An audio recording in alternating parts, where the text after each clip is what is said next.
හරි හරි අයුවන් ළමයි අපි එතකොට අපි ස්පීඩ් රිවිෂන් එකේ තුන්වෙනි පාඩම අපි ගිය සතියේ තුන්වෙනි පාඩම පටන් ගත්තා data representation in computer එහෙම නැත්නම් පරිගණක තුළ දත්ත නිරූපණය කියන පාඩම. එතකොට අපි මෙතනදී කතා කරන්නේ පරිගණකවල දත්ත නිරූපණය කරද්දී ඒකට අපි පාවිච්චි කරනවා මේ වෝල්ටීයතා මට්ටම් දෙකක්. එහෙම නැත්නම් two voltage levels are used to represent data in the computer. එතකොට මේ all multimedia items like instructions, numbers, letters, symbols, images, audio, video and other data represented as two voltages. ඒ තියෙන රූප අක්ෂර නේද? ශ්‍රව්‍ය කියන audio, ඊට පස්සේ video දෘශ්‍ය කියන video, ඉලක්කම් අක්ෂර ඔය හැම දෙයක්ම අපි පරිගණකය තුළ තැන්පත් වෙන්නේ වෝල්ටීයතා මට්ටම් දෙකක් ලෙස. ඒතර මේ වෝල්ටීයතා මට්ටම් දෙක කියන එක අපිට අඳුනා ගන්න ලේසි වෙන්න අපි බිඳුව සහ එක ඉහළ වෝල්ට් හයි වෝල්ටේජ් එක 1 විදිහට ලෝ වෝල්ටේජ් එක 0 විදිහට. හරි. අපි පාවිච්චි කරන වෝල්ටේජ් ලෙවල්ස් දෙකක් විදිහට. එතකොට අපි එක සහ බිඳුව කියන අගයන් දෙක තමයි එතනදී හැම අවස්ථාවක් නිරූපණය කරන්න පාවිච්චි කරන්නේ. එතකොට ඒ විදිහට එක සහ බිඳුව විතරක් පාවිච්චි කරලා සංඛ්‍යාවක් ලියනවා නම් අපි ඒකට කියනවා binary number system. එහෙම නැත්නම් ද්විමය සංඛ්‍යාපාදය කියලා.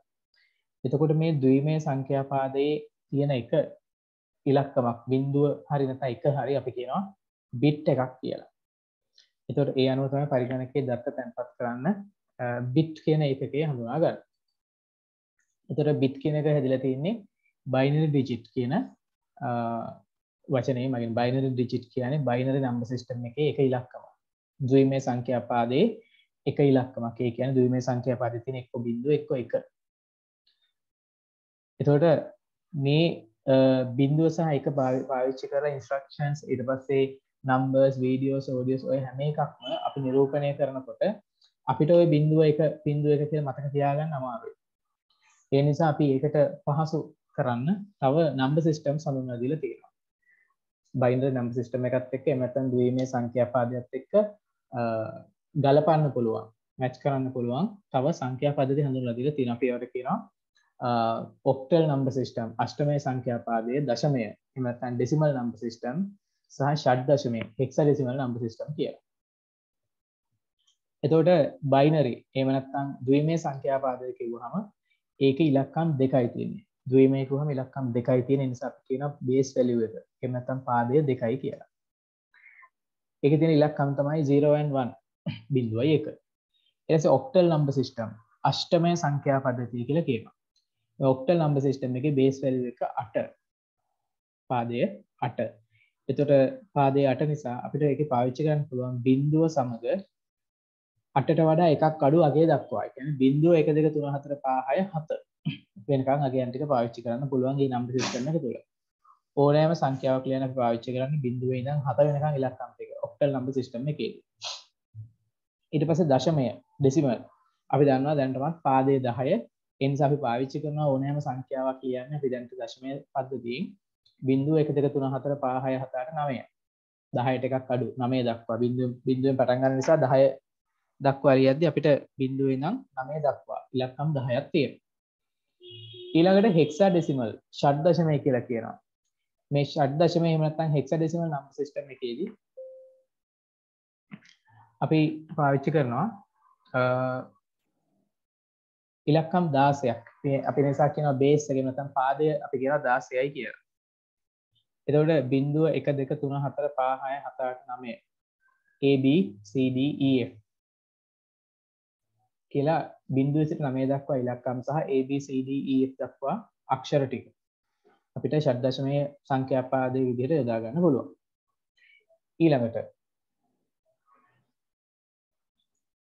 මේ සංඛ්‍යා පද්ධති කියන එක හඳුනා ගන්න සංඛ්‍යාවක ස්ථාන කියන එක හඳුනා ගන්න අපිට මේ ඝන ක්‍රම ඇසුරෙන් නේද? කවුන්ටින් ෆ්‍රේම් එක ඇසුරෙන් ස්ථානවල අගයන් හඳුනා ගන්න පුළුවන්. එතකොට මේ ටික මේ ගිය සතියේ කතා කරපු ටික වන් චුට්ටක් මේ සංඛ්‍යා පාදයන් හඳුනා ගන්න. මේ ටික අපි කතා කරලා ගිය සතියේ චුට්ටක් නැවත මතක් කරගෙන යන්න වේගයෙන්. එතකොට හැම සංඛ්‍යා පාදයකම එයාගේ බේස් වැලියු එක. එහෙම නැත්නම් පාදමේ අගය අරගෙන ඒ පාදමේ අගයේ බලයක් විදිහට. දැන් දශමයේ සංඛ්‍යා පද්ධතිය නම් පාදයේ 10. එහෙනම් බේස් වැලියු එක 10 වෙනකොට 10 to the power values විදිහට තමයි මේ ස්ථාන තීරණය කරන්නේ. අපි දන්නවා චූටි කාලේ කතා කරනවා එක ස්ථානයේ නේද? දස ස්ථානයේ, සිය ස්ථානයේ, දහ ස්ථානයේ ආදී වශයෙන්. එතකොට එක ස්ථානයේ හැදලා තියෙන 10 බිඳුනි බලය 10 to the power 0. ඊළඟට 10 ස්ථානයේ දස ස්ථානයේ හැදලා තියෙන 10 to the power 1 10 පළවෙනි බලය කියන ස්ථානය. එතකොට සංඛ්‍යා පාදයක මේ ස්ථාන තීරණය වෙන්නේ ඒ පාදයේ බලය විසින්. 10 පාදින 10 බිඳුනි බලය 10 පළවෙනි බලය 10 දෙවෙනි බලය 10 තුන්වෙනි බලය ආදී වශයෙන්. 10 to the power 0, 10 to the power 1, 10 to the power 2, 10 to the power 3. එතකොට ඒ විදිහට මේ පැත්තටත් යන්නේ කොහොමද? 10 to the power minus values. බිඳුවට පස්සේ නේද? අපි දන්නවනේ සංඛ්‍යා රේඛාවක බිඳුව 1 2 3 කියලා ස්ථාන නේද? 1 2 3 4 5 සංඛ්‍යා තියෙනවා. ඊට පස්සේ අනිත් පැත්තට ඍණ සංඛ්‍යා තියෙනවා. ඒතර අපි ඉලක්කම් ලියනකොට සංඛ්‍යා රේඛාවේ වම් පැත්තට ඍණ සංඛ්‍යා දකුණු පැත්තට ධන සංඛ්‍යා ගත්තට අපි ඉලක්කම් ලියනකොට වටිනාකම් ලියනකොට අපි වම් පැත්තට අගේ වැඩි වෙගෙන යනවා. නේද? ඒතර 0 1 2 3 ආදී වශයෙන් 10 බල විදිහට යනකොට දකුණු පැත්තට 10 ඍණ 1 10 ඍණ 2 10 ඍණ 3 විදිහට යනවා. 10 to the power -1 10 to the power -2 10 to the power -3 විදිහට යනවා. එතකොට 10 to the power -1 කියන්නේ 1 යට 10. කියන්නේ දශම 1. ඊට පස්සේ 10 දෙවෙනි බලය ඍණ දෙවෙනි බලය 0.01. 10 ඍණ තුන්වෙනි බලය 0.001 ආදී වශයෙන් ස්ථාන දකුණු පැත්තට යනවා. ඔය විදිහමයි බයිනරි නම්බර් සිස්ටම් එකේ. ඒතර එයාගේ බේස් වැලියු එක 2 නිසා එයාගේ යන්නේ 2 to the power values. දෙකේ බල විදිහට තමයි ස්ථාන තීරණය වෙන්නේ. ඒතර දෙකේ බිඳුවෙනි බලය 2 to the power 0 කියන්නේ 1. 2 to the power 1 දෙකේ පළවෙනි බලය කියන්නේ 2යි. 2 to the power 2 දෙකේ දෙවෙනි බලය කියන්නේ 4යි. මේ ටික හරියට නිකන් අපි අර පොඩි කාලේ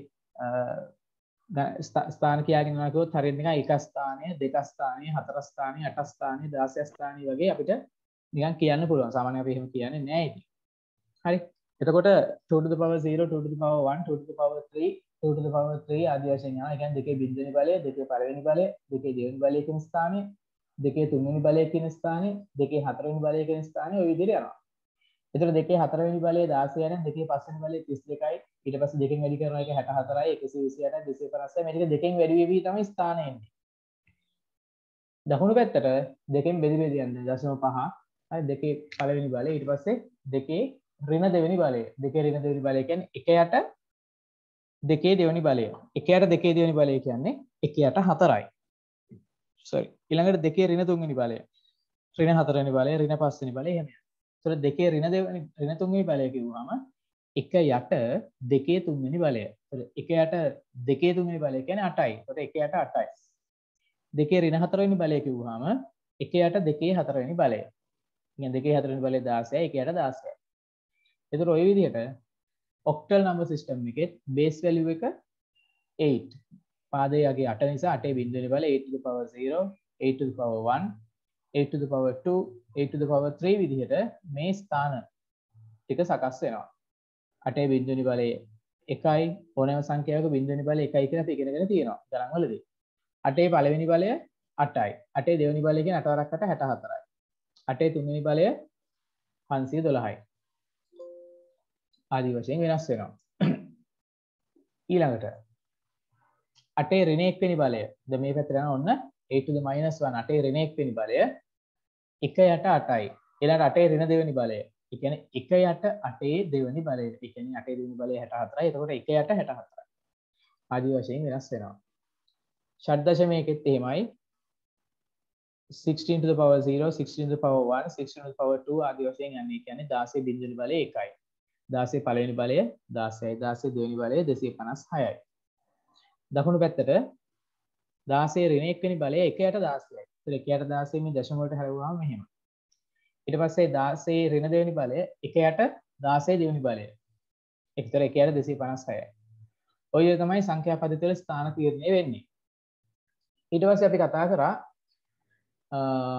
අඩුම වෙසෙසි අගය සහ වැඩිම වෙසෙසි again එහෙම නැත්නම් most significant digit and least significant digit කියන මේ සංඛ්‍යාවක අපි ගන්නකොට සංඛ්‍යාවක වැඩිම වටිනාකමක් තියෙන ඉලක්කම සහ අඩුම වටිනාකමක් තියෙන ඉලක්කම most significant digit and least significant digit කියන සාමාන්‍යයෙන් සංඛ්‍යාවක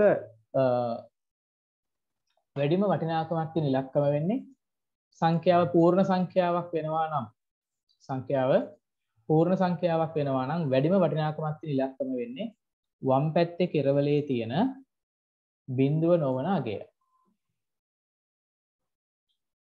ඊළඟට දශම සංඛ්‍යාවක් නම් සංඛ්‍යාව දශම සංඛ්‍යාවක් නම් ඒකත් වම් පැත්තේ කෙළවරේ තියෙන බිඳුව නොවන අගය. non-zero value of the leftmost digit.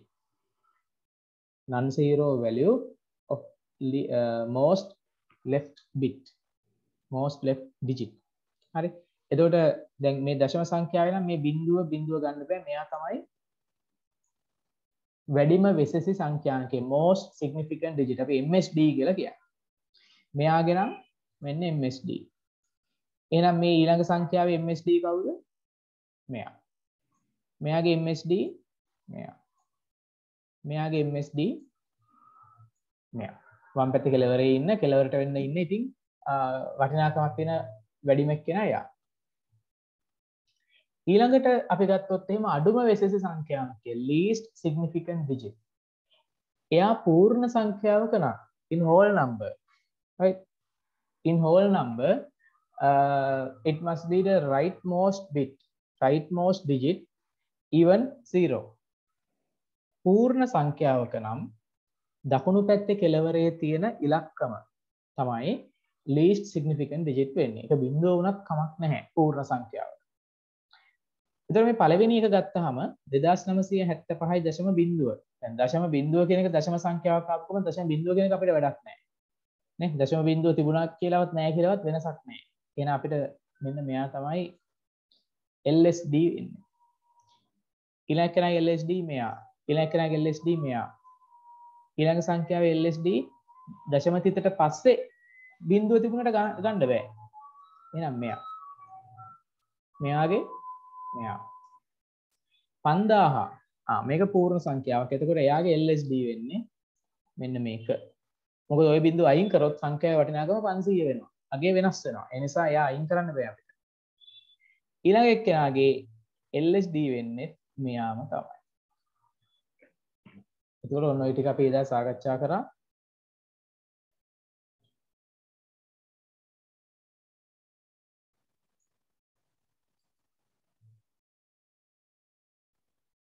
ඊළඟ අපි ඕක බයිනරි නම්බර් සිස්ටම් එකෙන් ගත්තාම බයිනරි නම්බර් සිස්ටම් එකෙන් ගත්තාම එහෙම නැත්නම් ද්විමය සංඛ්‍යා පද්ධතියෙන් ගත්තාම වැඩිම වෙසෙසි බිටුව සහ අඩුම වෙසෙසි බිටුව most significant bit and least significant bit වශයෙන් ගත්තාම අර විදිහටම හරි decimal number system එකේ එහෙම නැත්නම් දශමයේ සංඛ්‍යා පද්ධතිය විදිහටම binary number system එකේ අපිට අඳුන ගන්න පුළුවන් පූර්ණ සංඛ්‍යා එයාගෙත් තියෙනවා දශම තිත එහෙම නැත්නම් fractional කොටස භාගමය කොටස තියෙන දශම තිත සහිත. එතකොට පූර්ණ සංඛ්‍යාවක් නම් එයාගේ වම් පැත්තේ කෙළවරේ තියෙන non zero bit එක බිඳුව නොවන බිටුව. කියන්නේ එක තිබුණොත් වම් පැත්තේ තියෙන එක කියන අගය තමයි MSB වෙන. දැන් මෙතන MSB නෙමෙයි MSB වෙනවා binary number system එකට එනකොට. එහෙම නැත්නම් ද්විමය සංඛ්‍යා පද්ධතියට එනකොට digit කියන එක අපි bit කියලා වෙනස් වෙනවා. බිටුව bit කියන්නේ. ඊට පස්සේ දශම සංඛ්‍යාවක නම් ඒත් වම් පැත්තේ කෙළවරේ තියෙන බිඳුව නොවන non zero value of the leftmost side is the most significant bit වෙන්නේ. right. least significant digit නැත්නම් least significant bit අඩුම වෙසෙසි බිටුව LSB ගණනය කරනකොට ඒක පූර්ණ සංඛ්‍යාවක නම් whole number එක නම් දකුණු පැත්තේ කෙළවරේ තියෙන බිඳුව වුණත් කමක් නැහැ. දකුණු පැත්තේ කෙළවරේ තියෙන bit එක තමයි LSB වෙන්නේ. මොකද පළවෙනි මේකේ අපි බැලුවොත් එහෙම මේ බිඳුව අයින් කරොත් එහෙම සංඛ්‍යාවේ වටිනාකම වෙනස් වෙනවා. ඒ නිසා අපිට ඒක අයින් කරන්න බෑ. හරි. ඒ වගේම තමයි මේකේ මෙන්න මේ 1. මෙයාගේ දශම සංඛ්‍යාවක් ඉඳ මෙතන තියෙන 1.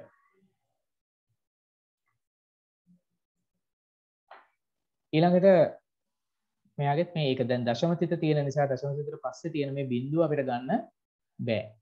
ඊට පස්සේ මෙයාගේ LSB වෙන්නේ මේ 1. මෙයාගේ LSB වෙන්නේ මේ ඩෙසිමල් පොයින්ට් එකට පස්සේ තියෙන මේ 1. ඒගොල්ලන්ගේ MSB most significant bits බැලුවත් මෙයාගේ MSB වෙන්නේ 1. මෙයාගේ MSB වෙන්නේ මෙන්න මෙයා. මෙයාගේ MSB වෙන්නේ මෙයා. එතකොට අපි කියනවා most significant bit එහෙම නැත්නම් වැඩිම වෙසසි බිටුව MSB ඊළඟට least significant bit ඒ කියන්නේ අඩුම වෙසසි බිටුව LSB ওই විදිහට අපිට ගණනය කරන්න පුළුවන් නෑ මම දාලා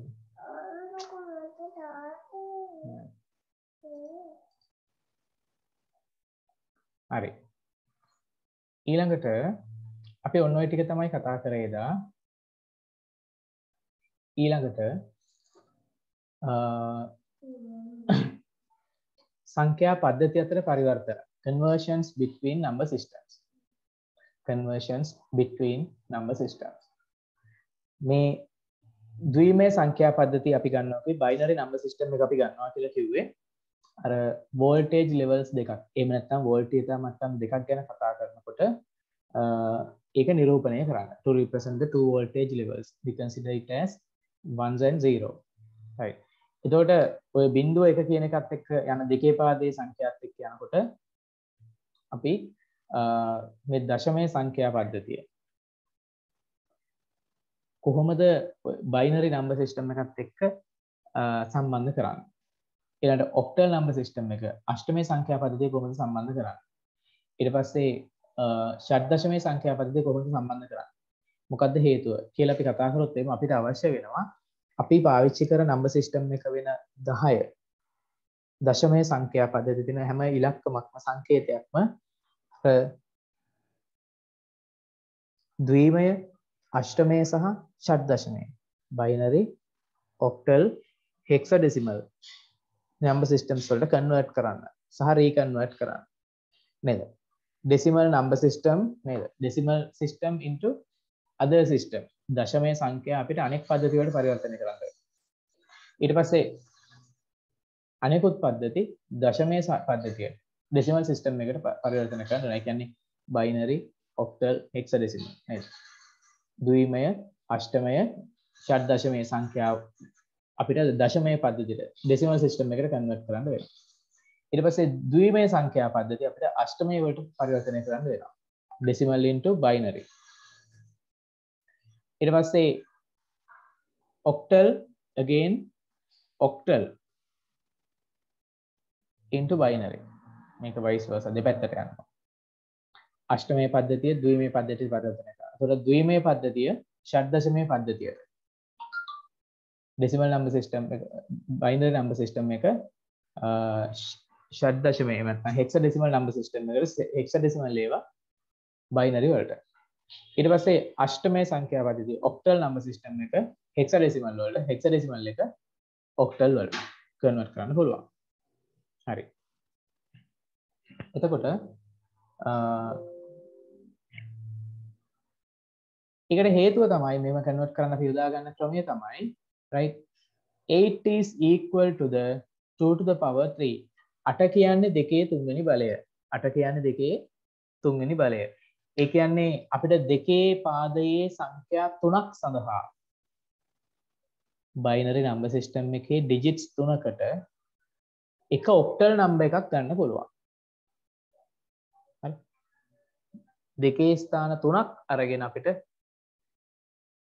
octal එහෙම නැත්නම් අෂ්ටමය සංඛ්‍යා එකක් ලියන්න පුළුවන්.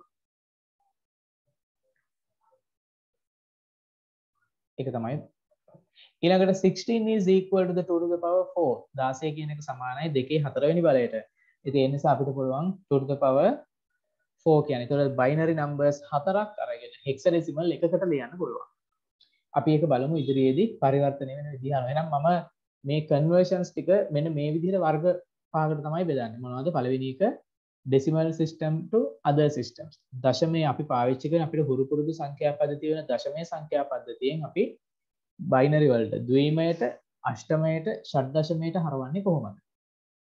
ඊට පස්සේ ඒ අනෙක් සංඛ්‍යා පද්ධති වල ඉඳන් මොකද ඒකට එකම සමාන රටාවක් තියෙනවා.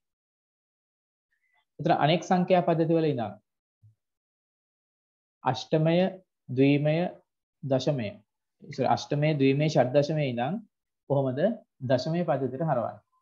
ඊට පස්සේ අලුත් සංඛ්‍යා පද්ධති වල දැන් අපි ඩෙසිමල් නැත්නම් දශමය කියන එක අපිට හුරුයි. අනිත් ඒවා අලුත්. ඒ අනෙක් පද්ධතිය අතර ද්විමය අෂ්ටමය. එහෙම නැත්නම් අෂ්ටමය ද්විමය දෙපැත්තට. binary to octal, octal to binary. ඊළඟට ද්විමය ෂඩ් දශමය, ෂඩ් දශමය ද්විමය. binary to hexadecimal, hexadecimal to binary. ඊට පස්සේ octal to hexadecimal, hexadecimal to octal. අෂ්ටමයේ ඉඳන් ෂඩ් දශමයට, ෂඩ් දශමයේ ඉඳන් නැවත අෂ්ටමයට. කොහොමද පරිවර්තන කරන්නේ කියන ඔන්න කාණ්ඩ වශයෙන් අරගෙන තමයි මම පරිවර්තනය කරන්න යන්නේ. හරි.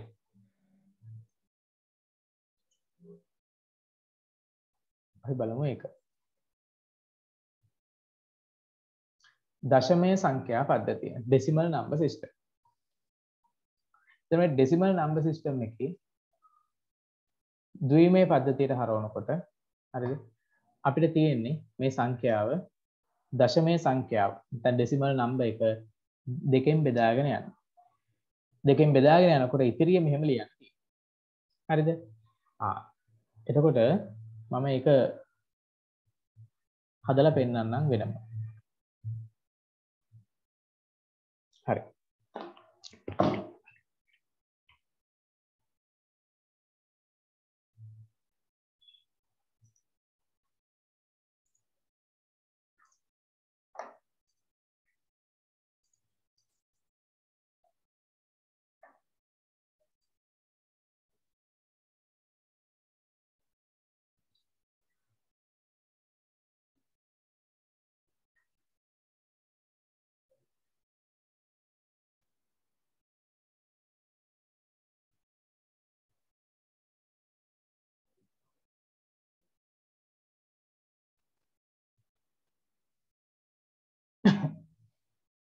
ඒ කියන්නේ දශමය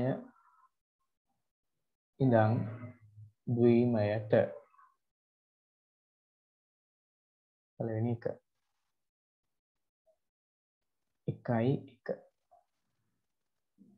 හරි. අපි ගත්තොත් එහෙම සංඛ්‍යාවක් 38.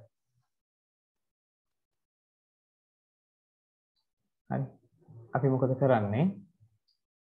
38 දෙකෙන් බෙදාගෙන යනවා. 3ට 2 1යි එකක් ඉතුරුයි 1යි 8යි 18යි 18ට 2 ඒවා 9යි ඉතුරු උනේ නැහැ. ඉතිරිය ඉස්සරහින් ලියන්න ඕනේ. ආපහු 19 දෙකෙන් බෙදනවා. 19ට 2 ඒවා 9යි. දෙවරන්න මේ 18යි එකක් ඉතුරුයි. ඒ ඉතිරිය මෙතනින් දානවා. 9 දෙකෙන් බෙදුනහම 4යි. දෙවරක් 4 8 නිසා එකක් ඉතුරු. 9 වෙන්නේ. 4 දෙකෙන් බෙදුවාම 2යි ඉතුරු උනේ නැහැ. 2 දෙකෙන් බෙදුවාම 1යි ඉතුරු උනේ නැහැ. 1 දෙකෙන් බෙදුවාම 0යි ඉතිරි 1යි. එහෙනම් අපි උත්තරේ විදිහට ගන්නෙ මෙන්න මේ ටික මේ පැත්තට.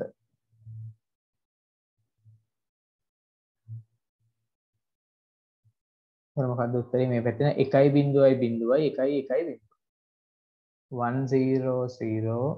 100 මේ තියෙන්නේ 38 වලට equivalent binary number එක. 38ට සමාන ද්විමය සංඛ්‍යාව. right. මේකේ දෙක මම එක ගානයි හදන්නේ. decimal to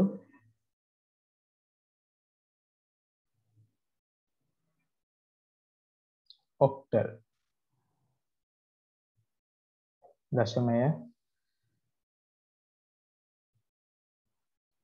ද්විමය අෂ්ටමය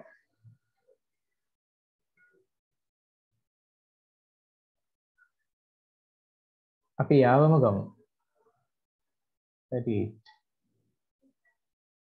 දැන් decimal to octal එහෙම නැත්නම් අෂ්ටමයට හරවනකොට අපි බෙදන්නේ දැන් binary වලට ද්විමයට හරවනකොට අපි බෙදුවේ දෙකෙන් නම් අෂ්ටමයට හරවනකොට octal වලට හරවනකොට බෙදන්නේ 8ෙන් දැන් බලන්න 38ට 8 ඒවා 8 වරක් 4 32යි නේ 8 වරක් 4 32යි 32 යන 38ට 6ක් විතරයි නේ 38ට 8 ඒවා 4යි 8 වරක් 4 32යි 6ක් විතරයි ආපහු බෙදනවා මේ 8ෙන් 4ට 8 ඒවා නැහැ 4ක් විතරයි එහෙනම් ඒකෙත් මේ තමයි උත්තරේ මේ අතට උත්තර අපි ගත්තාම 4 6 8 වාදයෙන් දැන්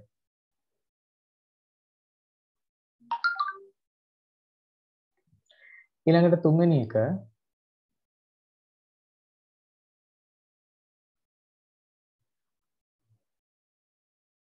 decimal to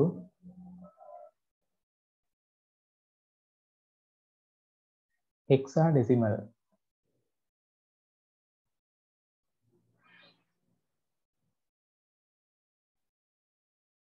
decimal to hexadecimal දශමය ෂඩ් දශමය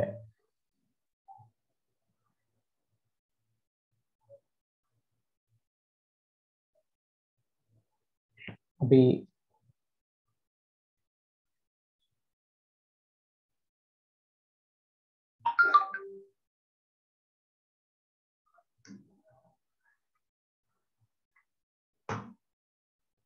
එකට ගමු චුට්ටක් වෙනස් කරගෙන 43 හරි එහෙනම් දැන් 43 divided by 16 දැන් hexadecimal වලට හරවනකොට 16න් බෙදනවා 43ට 16 ඒවා 2යි 16 වරක් 2 32යි 32 ඉඳන් 43ට 11ක් විතරයි ඊට පස්සේ 16න් බෙදනකොට නැවත 2ට 16 ඒවා නැහැ දෙකක් ඉතුරුයි දැන් අපි දන්නවා 11 කියන එක ලියන්නේ කොහොමද hexadecimal වලින් ෂඩ් දශමය වලින් 10ට නේ 0 සිට 9 දක්වා ලියලා 10ට a 11ට b එහෙනම් මේක තමයි ගන්න වෙන්නේ එන්න උත්තරේ මේ අතට එතන අපි ලියන්නේ 2b කියන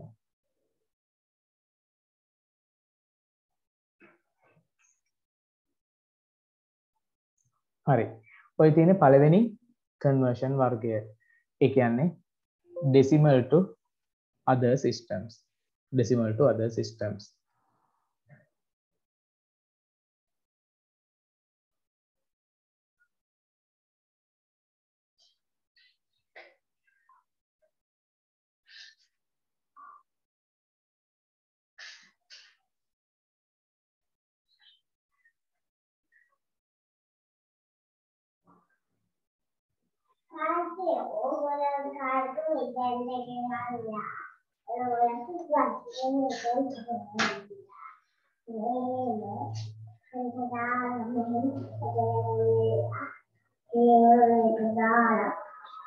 හරි මම හිතනවා පැහැදිලි ඇති කියලා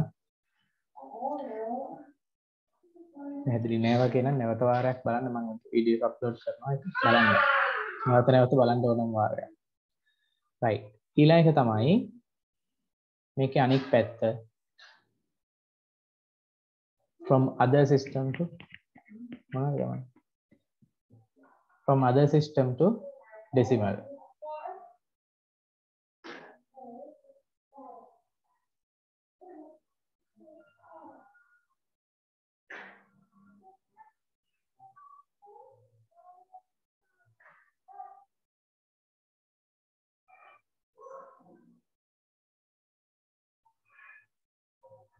අනෙකුත් පද්ධති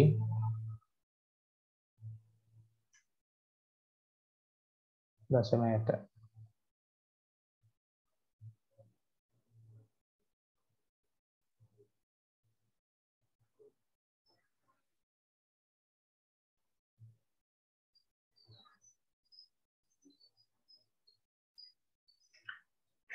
ඒ යටතේ මේ තමයි දෙක.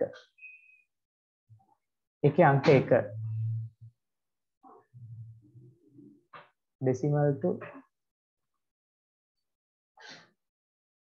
sorry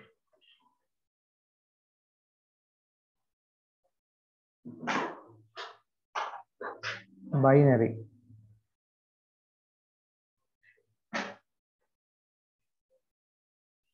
to decimal. එක දෙවෙනි එක octal to decimal. එක තුන්වෙනි එක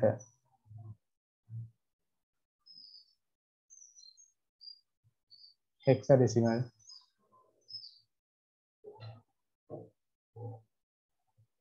to decimal.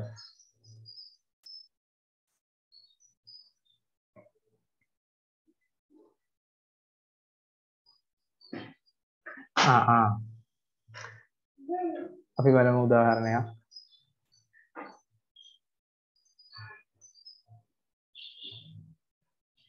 මේ වගේ කෙනෙක්. එතකොට අපි මෙයාව පරිවර්තනය කරනකොට අපිට ගන්න පුළුවන් චුට්ටක් අපි ඈඩ් කරලා ගමු 1 0 1 1 0 1 1.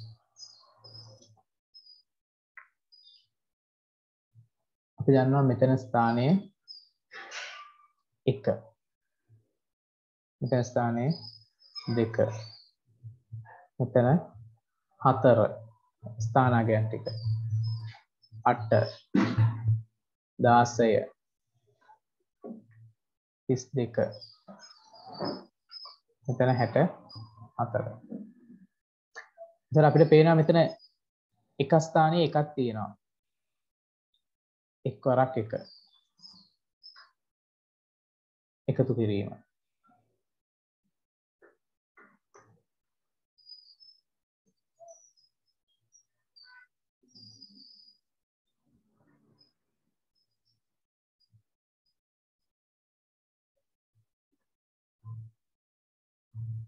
එක් වරක් එක එකයි. මෙතන දෙවරක් එක දෙකයි. මෙතන හතර වරක් බිඳුව හතර ඒවා බිඳුවයි. 8 තියෙනවා. 8 වරක් එක 8යි. 16 තියෙනවා. 16 වරක් එක 16යි. 32 ළඟ තියෙන බිඳුව 32 වරක් බිඳුව බිඳුවයි. මෙතන 64 64 වරක් එක 64යි. ඉතින් අපි මේ ටික ඔක්කොම එකතු කරලා ගත්තාම 2යි 1යි 3යි 3යි 8යි 3යි 8යි 11යි 11යි 16යි 27යි 27යි 64යි. නැත්නම් යටින් එකතු කරගන්න ලේසි. 64යි 16යි 80යි 80යි 8යි 88යි 88යි 2යි 90යි 91යි 91යි. ඕක හදන්න තව ලේසි ක්‍රමයක් තියෙනවා. ඔය විදිහට ස්ථානාගයන් අරගෙන 1යි බිඳුවයි 1යි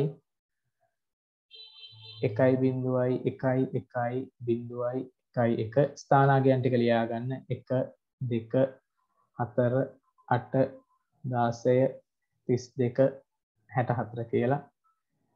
බිඳුව නිසා 32 කපලා දාන්න. බිඳුව නිසා 4 කපලා දාන්න. එකතු කරන්න දැන්. ඉතුරු වෙලා තියෙන 64 16 8 2 1. ඔය ටික එකතු කරාමත් වෙන්නේ 91. දැන් ඩිස්කනෙක්ට් වෙයි. එතකොට ඉක්මනට කනෙක්ට් වෙන්න. අපි ඊළඟ කන්වර්ෂන්ස් වලට යමු.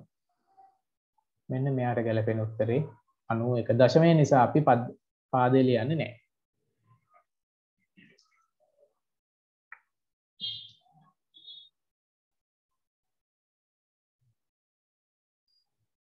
ඊළඟ ඔක්ටල් ටු ඩෙසිමල්